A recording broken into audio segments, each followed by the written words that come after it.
You can help support the Friedman Adventures YouTube channel by buying some merch, like a hat or a shirt. You can do that by going to embroiderycreations.net. Really appreciate all you do for the Friedman Adventures YouTube channel. Thanks, everybody. Buenos dias. Good morning. Happy Easter, everybody. We're getting sardines. Lots of sardines. Gonna go fishing for the Easter. Hopefully the Easter bunny left some eggs out there in the ocean. Here we are, San Jose del Cabo. Beautiful day. And there's the Gonzo Hotel. My mejor decan. Poncaderos. Hey, good morning. Adios. Happy Easter. See you guys. Here we go. Get back to you later. I would love to invite you to come fishing with me on board the El Patron out of Long Beach Sport Fishing on May the 9th and May the 23rd. We're going to limit it to only 20 people, and then I'll be there with a cameraman. It's going to be a lot of fun. If you'd like to join us on that trip, all you have to do is send me a text to 657-227-6459 and come out and join us on the El Patron May 9th and 23rd.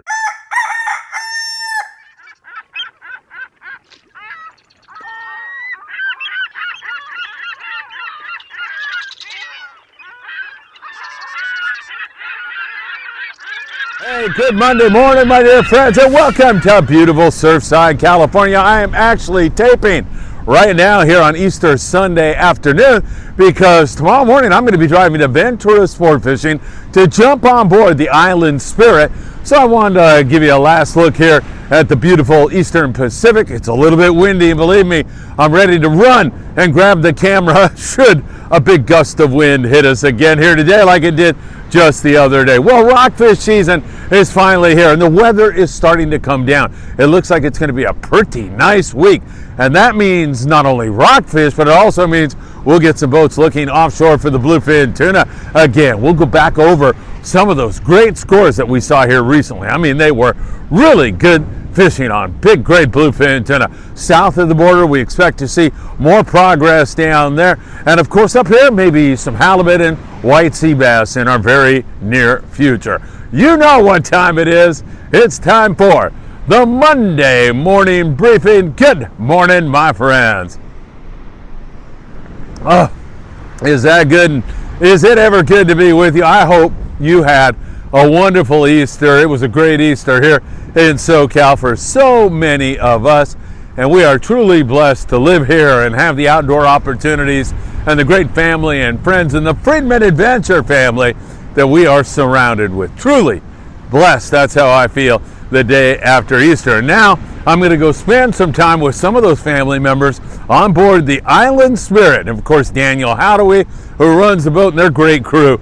Can't wait. I'll be there I'll be there about 7 this morning and then be out all day long shooting video.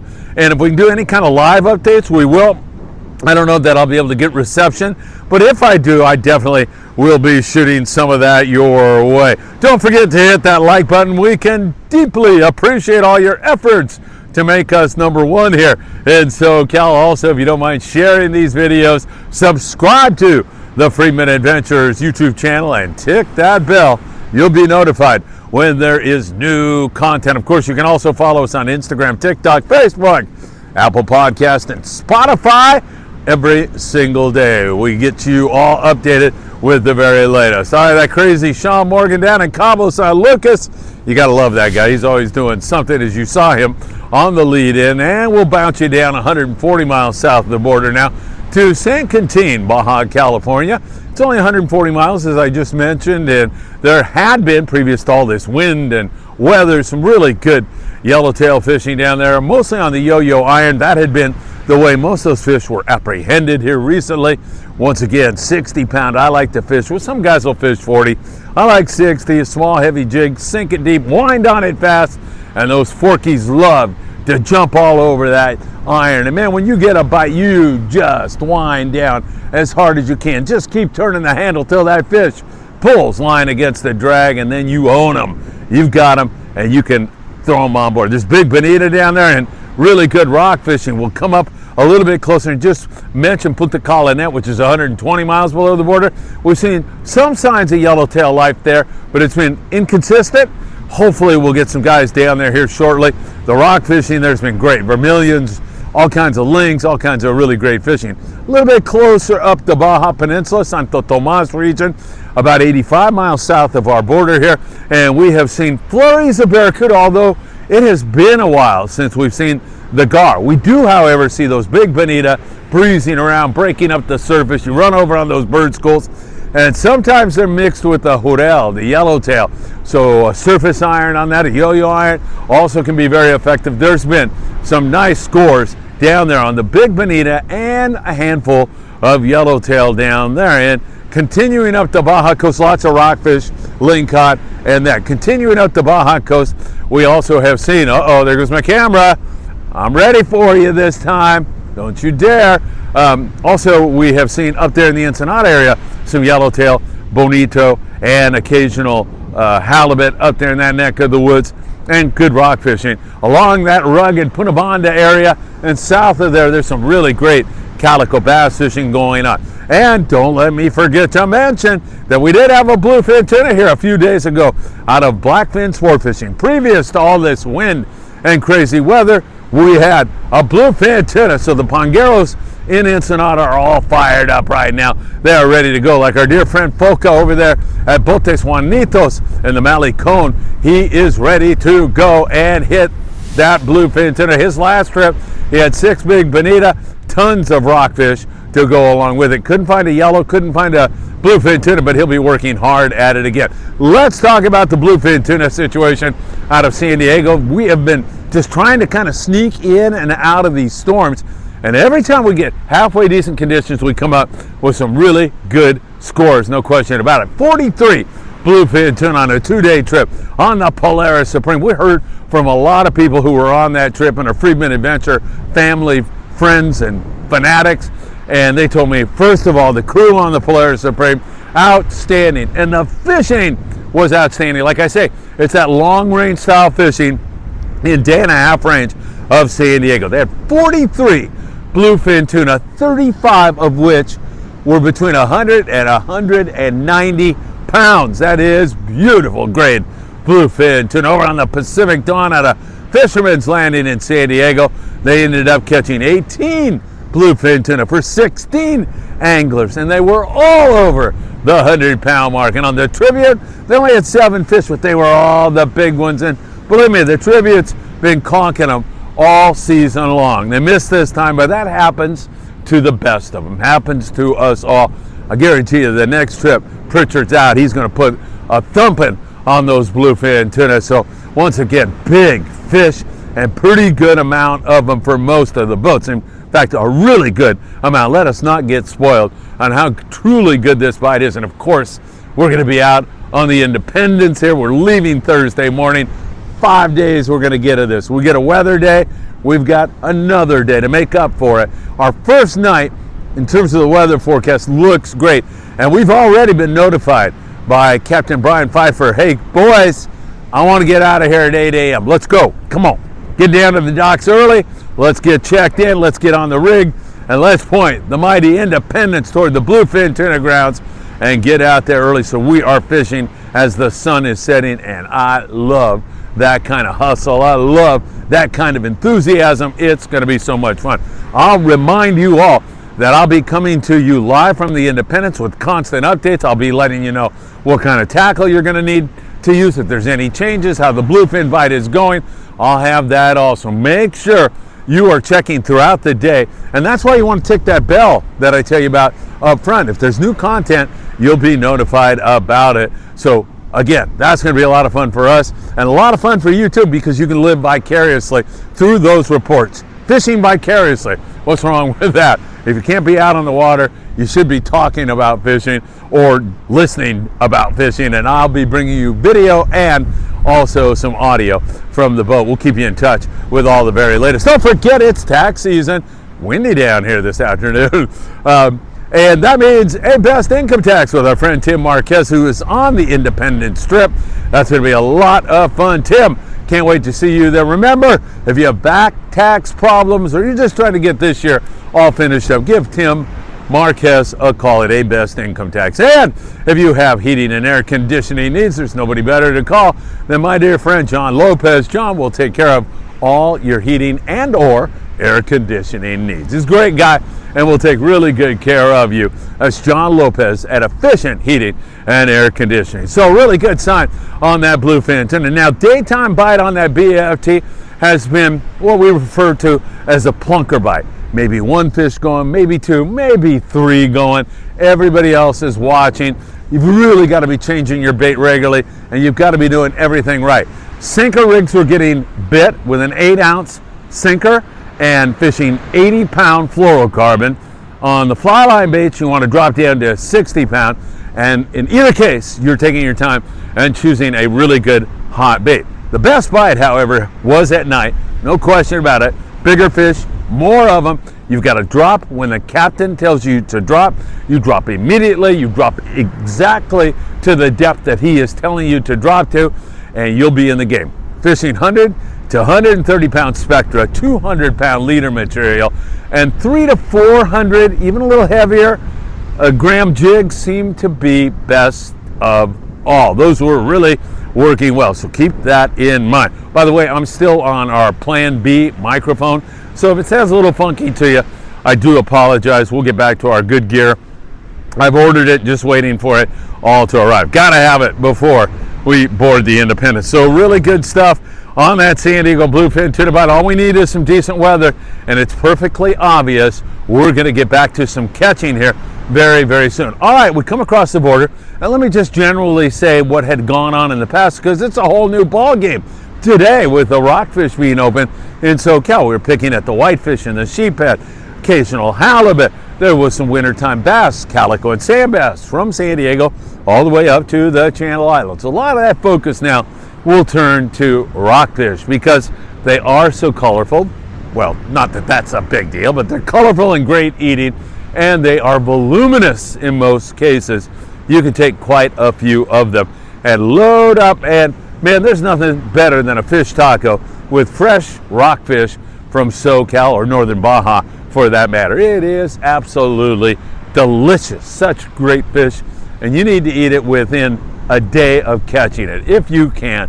It is so good, and man, you just don't want to have it sit around. Now, only allowed 2 vermilion rockfish this year. They reduced the take on vermilions in half. It was 4, now it is 2, but there's plenty of rockfish here in Southern California, and I'll get a better look at that today on board the Island Spirit when we take off and see what the ocean has to offer for us. Now, a lot of these guys fishing rockfish, including today on the Island Spirit, are going to hit the rockfish, but they're also going to look around for white sea bass and halibut and anything else they might be able to con into biting, because they are still looking for the game fish. They've had signals on the white sea bass up there. They've had signal on some pretty good halibut fishing at times, so we will definitely be watching that for you on the Island Spirit. California with my good friend Cody Rogers is also going to be out, and the Endeavor with Tucker McCombs out of Ventura Harbor Sport Fishing, and many other landings are going to have boats out. It's the Rockfish opener. Same thing in Southern California out of Long Beach, San Pedro, Dana Wharf, down there in Oceanside, San Diego-based boats. Those guys in San Diego had the luxury of going into Mexican waters and fishing rockfish, but some of the half-day guys now can fish out there in U.S. waters and catch plenty of rockfish. So that should be a lot of fun. Here in the surf, if you like surf fishing, and who doesn't? I absolutely love surf fishing. Remember, we've got a new derby going on down there at Big Fish Bait and Tackle, but I don't know what the new species is quite yet. I'll let you know for sure tomorrow as I'm standing on the beach Tuesday morning on the morning briefing, and I hope to let you know who won the first month's derby, because it was for the biggest barred perch. And you don't have to spend any money to get in. You just need to go to Big Fish Bait and Tackle in Seal Beach, California, right there on the corner of Seal Beach Boulevard and Pacific Coast Highway. And all you do is buy the ruler that you'll need You measure your fish, take a photo of it with the date inscribed in the sand, upload it to their Instagram page, the Big Fish Bait and Tackle Instagram page, and if you end up with the biggest fish, you win a beautiful custom surf fishing rod. You're gonna absolutely love it. I will guarantee you that. So that is gonna continue to pick up all your bait and tackle, and I'm not just talking about tackle for surf fish. You can get trout gear, bass gear, you can get big game tuna gear, marlin clones, everything that you'll need you can get there at Big Fish Bait and Tackle in Seal Beach, California. So keep that in mind. In the surf, we've seen some pretty good halibut fishing, yellowfin croaker. Spotfin croaker have yet to show up.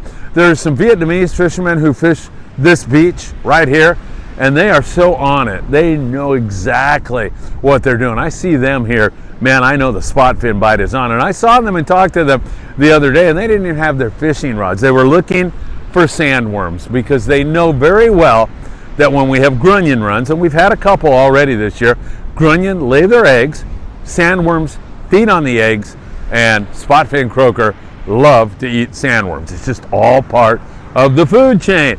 And man, those guys were walking the beach with a shovel looking for sandworms. Did they find any? Wouldn't you like to know? No, they didn't find any, because I was watching them very closely. And Michael Limon ran over and asked them no, and then they got a little closer and were digging. I went over and said hi to them. Really nice guys, and no sandworms. So hopefully that's going to show up here pretty soon, and when it does, look out. That is such a great bait. You can dig them up here and use them for bait, and it works really, really well. All right, my friends, what can I tell you? It's another beautiful day here in Southern California. The Rockfish opener.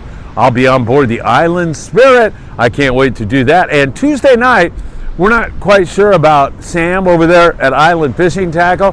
His kids' Little League schedule, that takes precedent over everything. Kids, Sam with his kids, I gotta love him. Man, spending valuable, memorable hours with his children.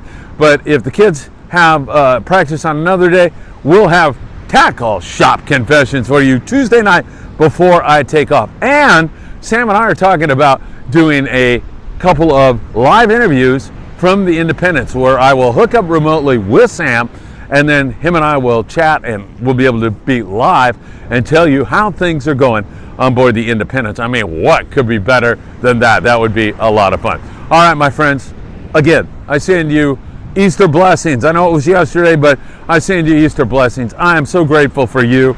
I really, really am. I thank you for all you have done to build this channel to where it is right now. It means the world to me. We'll continue to watch it for you very, very closely. Well, I was watching this camera. Those of you who saw what happened the other day where my camera went over in the pouring rain and wind, I've been watching this thing, and it's made a few motions like it was going to go down. But I think I've made it through another day indeed. Have a great one, my friends. Take care. And if I don't see you on the Island Spirit here Monday morning, I hope to see you really, really soon.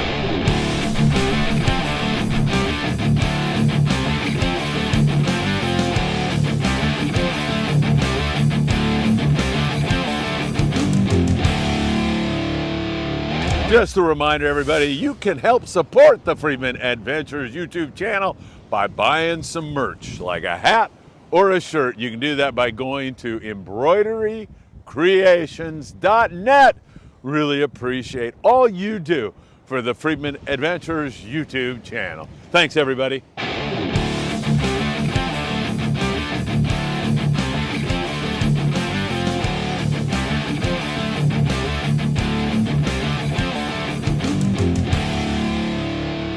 Well, I'd like to welcome everybody to our 2024 Spring Fishing Classic to Bass Pro Shops.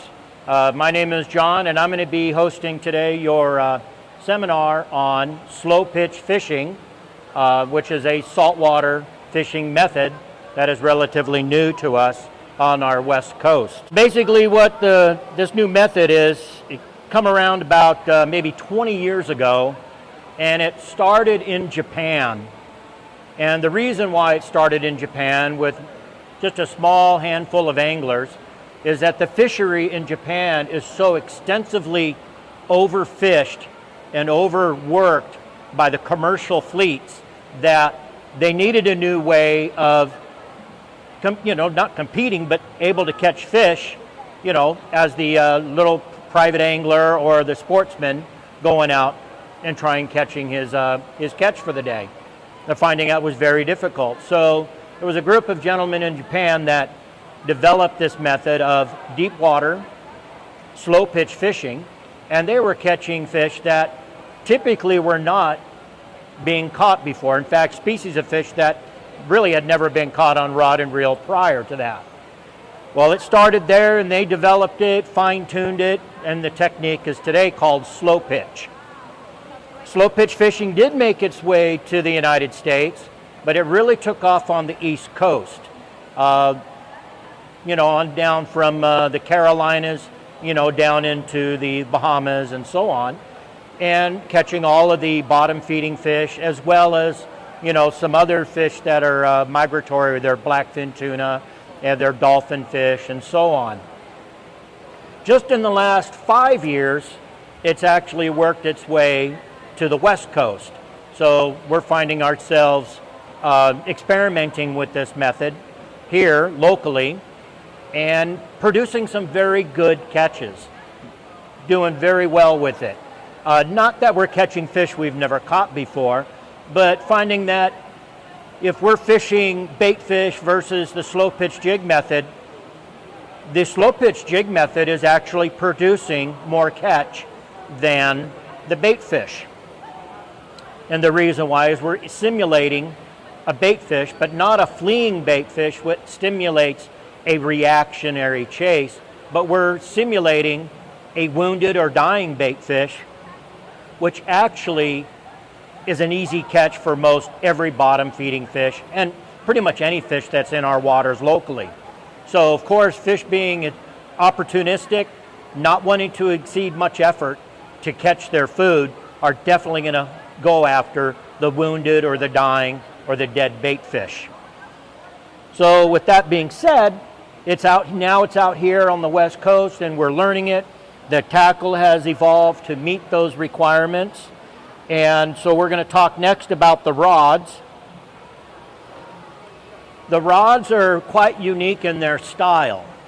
They're very short. Rod lengths can vary from about 5'3" to about 6'6", maybe 6'8", if you really want to go with a very soft or light action.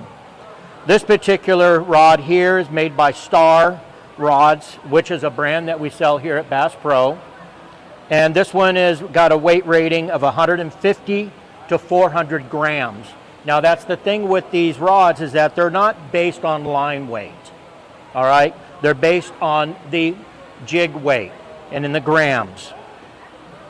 The reason why that's important is when you're working the jig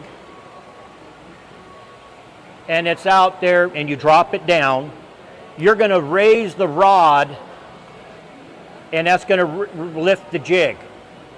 Okay, so you're going to raise it up, the jig's going to lift, you're going to stop, and it's going to release. And you want that spring, see how that spring in the rod? It's going to pop that jig, and when it gets to that point, that's where the word pitch comes in, because it takes that jig and it's going to pitch it in a motion. All right, either left, right, side to side, whatever. And it's going to pitch it, and then you'll drop the rod down at that moment that it releases its weight, and the jig's going to flutter. Now, rods can be in various sizes. I've got a light one for up to 150 grams, a medium one for 300 grams, and then a heavy one up to 400 grams. And I'm right now looking into developing one that's going to be a 500 gram, which is going to be even stiffer than this one. And this is quite stiff. Now the rods, you notice, are very light.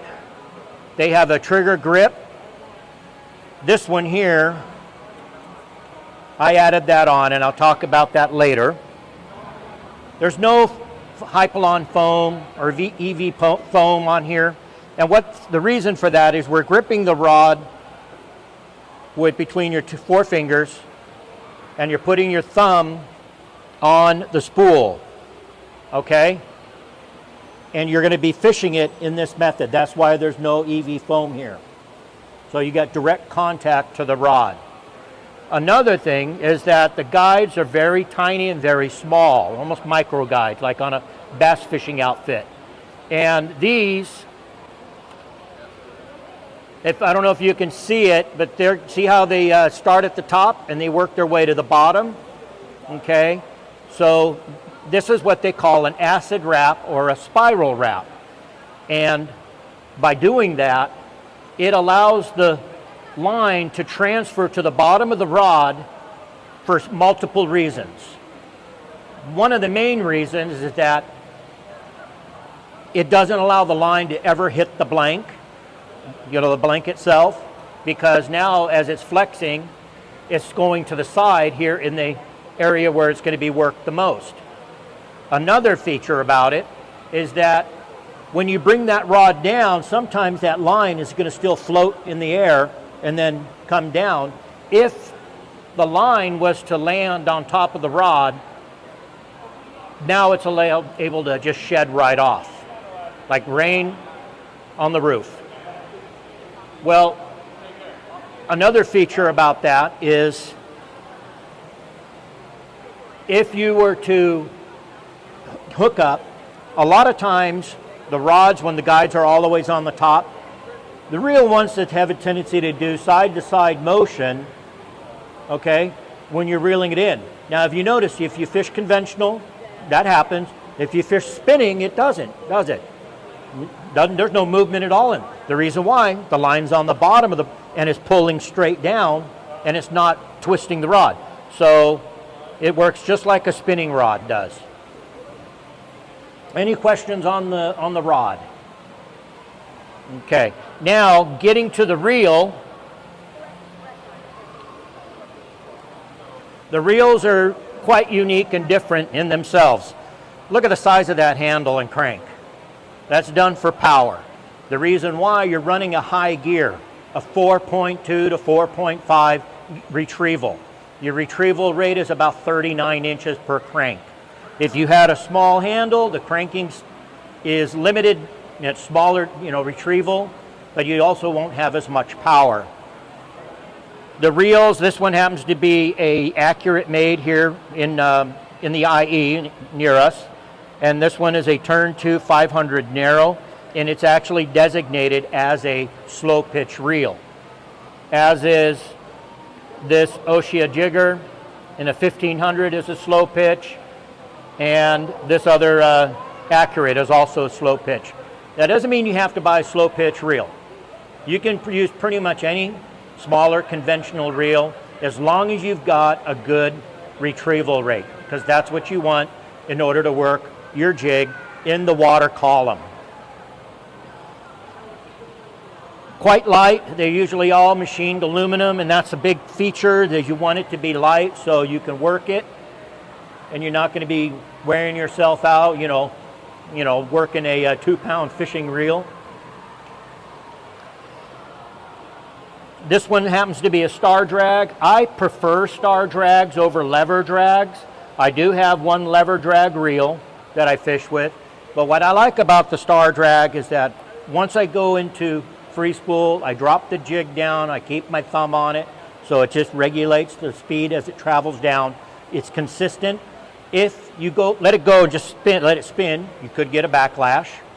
But also another thing will happen is that if the lure, and these jigs I'll show you in a minute, are very unique in their shape, okay? One side is shaped like this, the other side is dished in, so it has a very unique pattern to it. And that's meant to have that fluttering action like this.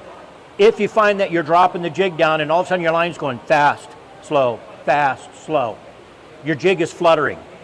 So put your thumb on it, slow it down, then once it starts falling consistent, now your jig is falling straight down. Any questions on the reels? Okay. Now that we talked about the rods and the reels, our next topic is really the terminal tackle. the jig that you're going to be using to pitch these are going to be jigs that are going to be a slow pitch design. All right, these have a special concaved and other special sides on them, so they're not atypical. They're they're not dimensional on both sides. They're going to be different on each side. We'll pass that around so everybody can see what it is. One of the best colors that I like to use is a white or one of the day glow colors. The reason why day glow colors is it really stimulates the fish because it looks a lot like a squid. And the squids have a tendency to glow a little bit in the light, in the water. They have that glowing feature to them. And these glow-in-the-dark ones work very well for that. I kind of skipped the line. That was actually where I was supposed to go next. On those reels, you notice they're actually quite small. And the reason why is we're not fishing big, heavy diameter lines. The reason why you have big reels is so you can have the big, heavy line capacity. Well, we're not doing that here. We're fishing very light lines. Even if you're fishing a 400-gram jig, what pound test line would you think you'd want to fish with? Anybody give a little guess? 30? Actually, if I'm fishing a 400-gram jig and I'm going down 400 feet, 500 feet, I want to fish 20-pound braid. And the reason why I want to fish 20-pound braid is because of current. Okay, I'm a fisherman, not an artist, okay? So there's John right there fishing. Here's the bottom. Now the fish are holding in this area. If you send down, you're going to go straight down, and here's your jig. All right? If you use heavy lines, what happens? The current is going to catch that line. All right? And it's going to cause that line from about here to bow like this. We do not want that in slow pitch. And the reason why is we're wanting to work the jig. So when I raise that rod up that 3 or 4 feet, or I crank that reel one turn, I want to move the jig.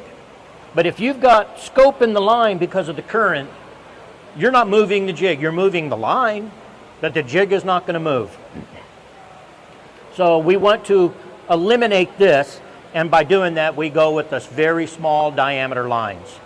Now I do fish, excuse me, one of my rigs is set up with 50-pound braid and a 40-pound monofilament top shot. This is 50-pound braid on this one. I've got 40-pound monofilament top shot. The top shot that you're going to use, you can use fluorocarbon, you can use monofilament. I prefer to use monofilament because it has a little bit more stretch. I find fishing around a lot of structure, not on a sandy bottom, but a lot of structure. Then I'll go to fluorocarbon because it's a little more abrasion resistant. All right? Now the length of the top shot, 10 to 12 feet. That's all. The reason why I want that is that it has stretch. Braid line has 0 stretch to it. But I don't need 40, 50, 60 feet like we do on our conventional gears, because these rods are a built-in spring on their own, and they'll absorb a lot of the energy from when you get a strike. So 10-foot top shot on your braid. Now the reason why this one is set up with 50-pound braid and a heavy top shot is my goal this year is to hook a bluefin tuna on it. And this has the capability of doing it.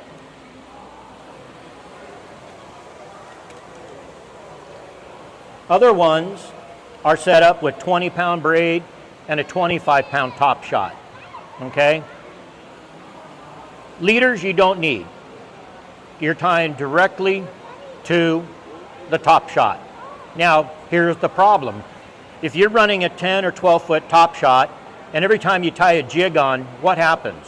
You are whittling down your top shot, your leader. So the way to solve that is on the end of your leader, tie on a welded ring. Okay? Now, with this welded ring, I've opened the door to multiple jig changes, and I'm not whittling down my leader. So, in order to do that, you got a welded ring on that you're going to put on the end of that leader. I just use an improved clinch knot. I've never had a problem with it. As long as you tie it properly, it's probably one of the best knots out there. Now this is what you're going to really need to do. These are split rings. And when you do a split ring, your new best friend is going to be split ring pliers. So if you've never used them, you're going to have to learn how to use them. There's lots of people out there on YouTube that are going to say, show you a little video on how to use them. Just learn them, learn to use them in your sleep, because you're going to be using these a lot to change your jig. Remember, you're not retying every time. You're doing the split. And when you do the split ring, you're not going to be able to see it. This is the top of the jig. We'll add a split ring here. Then the split ring goes to my welded ring. Okay? Now also, this has a single assist hook on the bottom. That's fine. But I will put a double assist hook on the top, and that will attach to the split ring. Okay? So, and the reason why is I'm running multiple hooks because these hooks are fairly light, and if you hook a good sized fish on one single light hook, there are odds that it'll straighten the hook out and you'll lose your fish. But if you've got double assist hooks on the top, double assist hooks on the bottom, we're never fishing trebles. It's always single assist. You have now, the fish had bit at the bait, at the jig. He's got that one hook in his lip there, and now you're starting to work him. Well, guess what? You've got 3 more hooks flying around his head, and he's going to get one stuck in the gill plate, one up underneath. Now you've got 3 to 4 contact points on that fish. You're not going to lose them. And you'll notice that when you bring up these fish, and you see it. Sometimes you'll have every single hook embedded in them. Any questions so far? Now the hooks, you're going to need to have several different styles of hooks. They're all going to be assist. Now assist hooks are a special bent hook with a cord tied to them. All right? And they will come like this, where they'll have a hook, your cord, and a welded ring. Another one, these are the BKK hooks. Another one, you got your light hook, the cord, and the ring. You're going to use that welded ring, attach it to the split ring. Remember, that split ring is going to be your hub for everything. Okay? You attach your leader welded ring to the split ring. You attach the hooks to the split ring. You attach the jig to the split ring. And that's going to be your best success for keeping fish on and not losing them. For, like I said, on the top shot, you can use monofilament. If you find you want to use fluorocarbon, we have our extreme fluorocarbon. This one happens to be 25-pound test. It's about 25 meters in length. You don't need a ton of line. Remember, each one is 10 foot. Okay, maybe add a foot for your knots. Okay, that way you can maintain the 10 foot. I do like using this when I'm around any kind of structure where I have the possibility of rubbing up against something, or I got a rocky bottom. This has a tendency to survive better than the monofilament. Now, you saw me earlier, I had this little foam thing on that one reel. Well, these are what we call rod buoys, so if a rod happened to go overboard, you know, it makes it float. Well, I'm not worried about that. But if you noticed, there's no Hypalon here. There's no EV foam.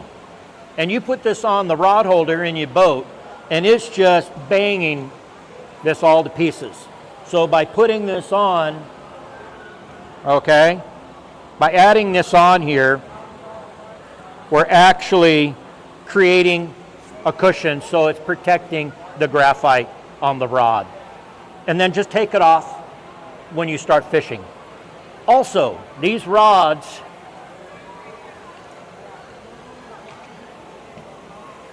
are incredibly light. Feel how light that is and pass it on down. I mean, for what it is, it looks like a little kiddie's fishing rod, but extremely light. And for that reason, when you're on the boat, on your private boat or on a friend's boat, never, ever, ever put them in the gunnel rail rod holders.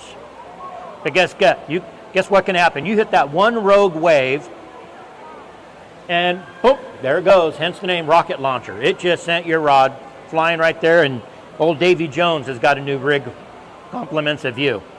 So if you have inboard, rod holders like I have on my boat around the center console, stack them in there, okay? And that's the safest place to have them.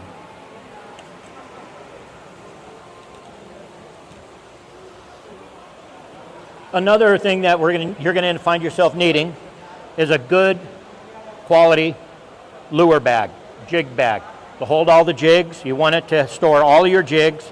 You don't necessarily store your jigs with the hooks on them. Some people do. I have a few that I do that to, but not all of them.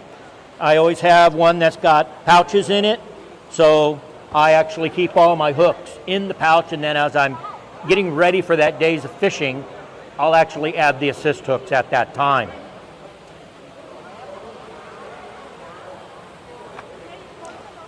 If you noticed that all of mine that I'm using are conventional reels, where the reel sits on top. Now, you can spin fish for slow pitch. You can use a spinning outfit. It does have its pros and cons. One of the pros is it's easy to use. Everybody pretty much knows how to use a spinning reel. Now, one of the cons. As you're sending it down, you want to have the bail open. Now, you're going to have a hard time regulating the speed of that jig going down. Because remember what happens if it goes down too fast? It starts to flutter and wobble. So you got to maintain a certain speed on. Real easy by your thumb on top of the reel. A little more difficult on a spinning reel. Another disadvantage is we're fishing deep. Now this one here has a capacity to hold, what was that? I saw it on here for the braid, 20-pound braid. 20-pound braid, you've got like 500 yards of 20-pound braid, okay? Yes, 500 yards. All right. Now, if I'm going to be going real deep, you're going to end up with a lot of friction happening off of the top of that spool as it's paying out. Lots of friction, which in some cases can damage the reel, in some cases can damage your line, but it's just not good to have the friction. That's one of the things, the reason why I'm not fishing spinning is for that reason. And it's actually a very nice outfit. It's a Penn Battalion slow pitch rod made by Penn, and a Penn Slammer 4 spinning reel. A fantastic setup. So if you want to get into it, basically, and you don't want to invest in conventional, this is capable. Now, any spinning reel can do it. The one you have sitting in the garage already is capable. The rod is where you're going to make your first investment. So if you got a spinning reel, you want to make sure you get a rod that is designated slow pitch. Because remember, we're sending the lure down, we're lifting the rod will load, and then once you stop moving the rod or stop cranking, then the lure will unload, and that's pitching the lure. Any questions? Okay. I got a smart group here today. Now, the technique. This is where a lot of people will see others on the YouTube channels, and you'll see multiple techniques. There's no one wrong technique, and there's no one set hardcore this is the way you do it, technique. I have a technique that I like, and that is I put the rod under my forearm, and this is how I'm fishing in this particular style. I got the reel gripped. I got it in free spool, I'm sending it down. I got my thumb on the reel to regulate the speed that it goes down so it doesn't want to flutter on me. I hit bottom. Keynote, always want to hit bottom. Okay? When you hit bottom, give it a half a turn. Now keep in mind that when you have high retrieval reels, like a 6.4 to 1, half a turn is raising you 24 inches or more. Okay? So you want to stay within that. Now, the way I like to slow pitch jig is I like to raise it up. It'll load. Once I see the tip unload, and you can feel it, I drop it down and let it flutter. When I feel the rod tip bend, that means it's loading up again, and I'll do it one more time. And the reason why is I'm working that water column twice. Now, there's a lot of people that they'll have the rod here and they give it a crank. Rod loads the rod and it flexes, and they're not really dropping the rod. Well, all you've done is just raise the jig, but it didn't do anything afterwards. So what I do is you raise it up the second time, gone down, boom, I had nothing there. Okay, one crank. I just raised it 40 inches. Raise it up, drop it down, and I work the water column in intervals of 2. Okay, you don't have to work it all the way to the surface. Once you've done it 4 or 5 times, you've gone, 20 feet in the water column, go back down. And then work that area. Any questions on that? It's really not that difficult. You'll see people speed jig. Now, all you're making the jig goes like this. That's a fleeing bait.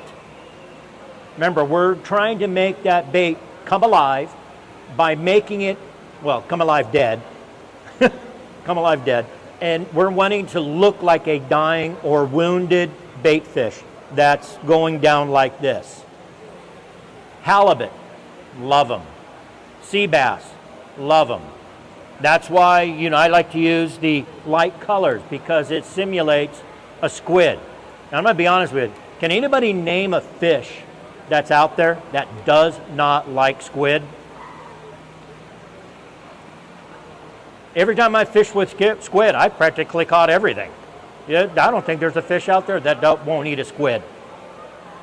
So,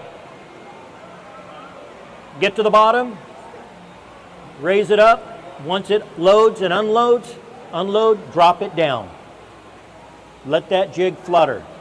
You feel it load, either give it a crank or raise it up. It depends how often you want to work that water column.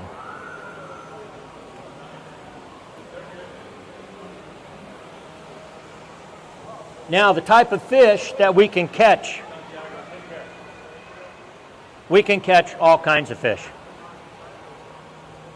Halibut. The jig that I would use for catching the halibut. Right there. Sculpin. Big sculpin. Okay? Another one. Whoever caught a sheep's head. Good meat, good eating, aren't they? Why? Because they eat crustacean. They eat the same thing that lobster and crabs eat. Okay. They also love squid. Okay, sheep's head love those. All right? And sheep's head are opportunistic. They will not go through any extreme effort. They do not want to go put any work in to get that bait. We see the food. If it's dying and it gets within 2 feet of them, I think I'll take that, and goes up, bites it, and then goes right back down. That's it. So, yellowtail. Okay, now we're coming up off of calico bass. Definitely, because they love squid. You can even slow pitch sardine patterns. Okay, dying dead sardine floating to the bottom. You're going to get your calico. Sand bass. Yes, you're going to get them. Now we're going to get into that mid-water column where we're commonly seeing your white sea bass. Well, white sea bass are on the bottom and up. Now yellowtail, oh, they'll go for it. They're opportunistic. They won't turn down any food. Like I said, remember I said on this bigger one that my goal is to catch a bluefin on it. So what I'm going to do is I'm going to be doing an anchovy color or a sardine color, and I'm going to be working that in the water column where I'm going to be metering fish. Okay? And that could be 80 feet to 300 feet. Okay? When the bluefin show up in our waters here, if they're not right on top, getting the schooling bait fish, where they're all piled together, they're down 300 feet, and that's where they're feeding. So flow pitch at 300, I'm sure I'm going to get one. Maybe next year's a fishing classic, I'll have pictures and stories of a bluefin on that rod. Well, I think I've pretty much covered everything for you folks. Any questions or anything that I can help you with, be free to ask. I'm going to be over here in the fishing department, and I can show you the different types of gear again, or show you what we have in stock that would be perfect for you folks. You got your own boat, or you got like a... I have a boat, and it's a 21-foot center console, which is perfect for this method of fishing. You don't need a big yacht. In fact, I got another friend of mine that's got a 55-foot Viking, and it's even fun to do it off of that boat because of the cockpit size and the way it is. And what's nice is that, remember, you're not dealing with any bait, so you don't have the mess to deal with. What about a party boat? Is that okay? Party boats are really starting to accommodate the slow pitch. In San Diego this last season, they actually, don't remember which boats it was, but they did have full-blown slow pitch charters. So they're slowly accept. The reason why they have to, because it produces fish. The technique does produce. I was just wondering, like you got to get around the front. You know what? That would be, I'm going to be honest with you, that's the best place to be when you're slow pitching, because that's where the transducer is reading. The transducer is right at the bow. Okay?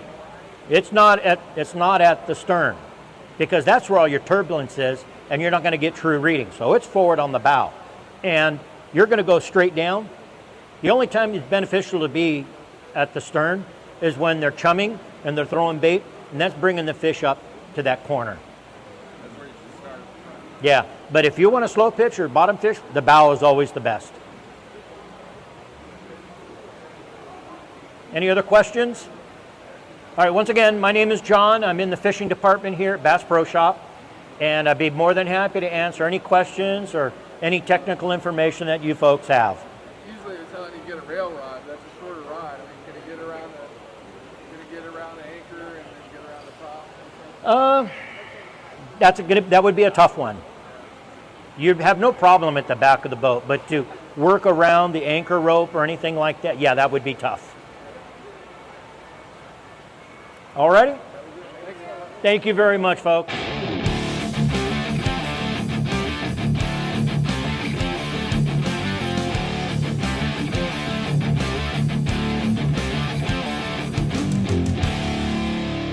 Just a reminder, everybody, you can help support the Friedman Adventures YouTube channel by buying some merch, like a hat or a shirt. You can do that by going to embroiderycreations.net. Really appreciate all you do for the Friedman Adventures YouTube channel. Thanks, everybody.